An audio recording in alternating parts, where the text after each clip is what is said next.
Welcome back to Lighting Design 101 with your instructor, Denise Remping. I am Denise Remping, come to bring you another lesson about basic lighting fundamentals and theory. This video is going to be about the McCandless method, a lighting technique pioneered by Stanley Russell McCandless in the 1930s, which is still widely used by theaters today. In a previous video, I discussed the importance of achieving a full stage coverage with your lights, which should be the bare minimum goal of any lighting designer. Even if you are not versed in any quote-unquote fancy lighting techniques, you can still be an effective lighting designer simply by making sure your full stage and everything on it, including your actors and scenery, can be seen by the audience. It was McCandless who first developed the idea of breaking down the stage into uniform acting areas, based on the layout of the scenery and the needs of the play. This should be your first task as a designer. Once you know how much space is going to be used, you can then create your lighting zones or areas. With a box set, you may only have to create a few areas, given that the space may be enclosed by the scenery. However, with large shows with multiple sets, like musicals or shows that use most of the open stage, you will have to then create many lighting zones.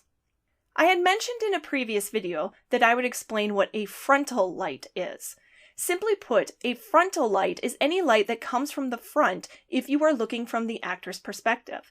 These are the lights over the audience's heads, typically positioned in catwalks or on pipes. A frontal lights your actor's front. You could, in theory, aim one frontal light into the center of each of your lighting zones and call it a day. However, as you can see in this bit of footage, just having one light hitting your actor straight on can create some extreme shadows. If you are sitting on either side of the house or the audience, these shadows create a very dramatic look upon your actor, which may be useful for some specific scenes, but for the purpose of allowing your actor to be seen clearly, it's not very effective. If you are sitting directly in front of the actor, what this manages to do is flatten their appearance and give them an unnatural two-dimensional look.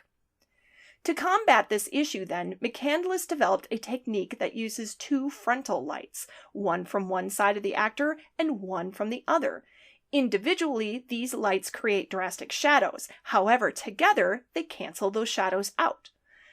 According to McCandless, the best angle for each of these lights is 45 degrees up from the actor and 45 degrees out to either side, creating a 90-degree angle between the two lights.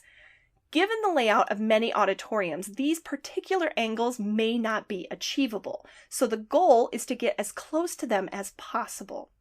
If you set your lights then to achieve this two-light system for each lighting zone, all your stage left lights will be coming from house right, and all your stage right lights will be coming from house left.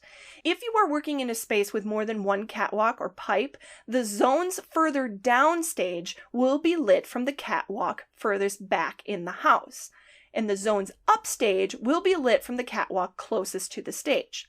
Typically, you would use ellipsoidals to create these frontal lights.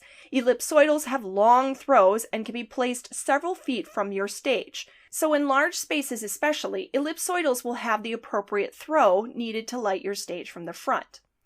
This two-light method is great for eliminating those side shadows I pointed out before. However, it still creates that flat, two-dimensional feel I mentioned. This is because all your light is coming from the front of the actor, casting their back in shadow. You will also notice that your actor now has two shadows. To combat this issue then, McCandless recommends a third light overhead and slightly behind to wash out shadows and light up the actor from above and behind, giving them more dimension to their appearance. These overheads are typically washes. Fresnels are the most commonly used instruments for this effect, but you can also use par cans or strip lights as well. You could, if you had to, use an ellipsoidal, but given the close proximity to the actor, you would have to use one with a wide beam angle to cover the right amount of area. I did not mention this in the first video, but the closer an ellipsoidal is to a surface, the narrower its beam will be. To add further dimension to your actor's appearance, McCandless takes it one step further and adds in the element of color into his technique. He recommends, of the two frontal lights, that one be a cool color and the other a warm color, depending on location and time of day. If a scene is taking place outside in the middle of the day, a gentle amber and a subtle blue can be put into each light respectively to achieve a satisfying look. Color in light works differently than color in a solid medium, such as paint. To achieve a white light, for example, you have to add in all the colors of your spectrum. Remember that RGB, red, green, blue light I mentioned in the previous video? To achieve a white light from this instrument, you would need to turn on all three colors at equal intensity. You then achieve different colors by removing color from the spectrum, but we'll discuss this a bit more in a later video. One of the interesting aspects of light that most people don't pay attention to is the color of the shadow they produce. The shadow will be the opposite color of the light creating it. For example, when using an amber light on an actor, their shadow will appear blue in color. Conversely, when using a blue light, their shadow will appear amber or orange in hue. Knowing this, you can then imagine how McCandless's warm and cool color alternative can create further dimension on an actor.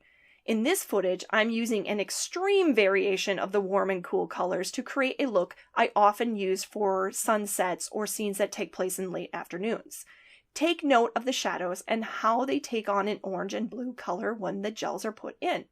Also note how the addition of color adds interesting shadows to the actor's face, but doesn't obscure her face in any way. Most of you will be working with basic proscenium stage setups, where the 3-light McCandless system will be sufficient to achieve a full stage coverage. However, just for fun, let's discuss how this technique can be adapted for different spaces. A thrust stage is a performance space that is surrounded by an audience on 3 sides. The Guthrie Theater's Whirl stage, for example, is a thrust stage. For this type of space, it is recommended that you use 3 lights to quote-unquote replace the 2 frontal lights, with a separation angle of 120 degrees. For color then, you would still use the warm and cool variations, with the 3rd light being a neutral color. You can also use 4 lights instead of 3 for this sort of space and maintain the typical 90-degree separation. For colors then, you would use 2 cools and 2 warms on opposite sides. Your overhead washes can still be overhead, provided by Fresnels or Parkans if the space allows. A theater in the round stage is a performance space with audience on all 4 sides or all around. For this type of space, the 4-light method, as mentioned previously, would be used for each lighting zone. There are other types of spaces that could be considered. In a black box space, for example, there is a wide variety of setups that could be created, from audiences on opposite sides of the stage to the audience being in the center of the space, depending on how creative your director and scenic designer get. Whatever the layout of your acting area, you can still use the McCandless approach by first establishing your lighting zones and then considering all angles your audience may be watching the action from. And that is your basic description of the McCandless lighting technique. With this technique, you should be able to provide your stage with full lighting coverage. Any good lighting design begins with a full stage coverage. In the next video, we will discuss where you can go from here. But basic knowledge of the McCandless method is the foundation on which you should build any design.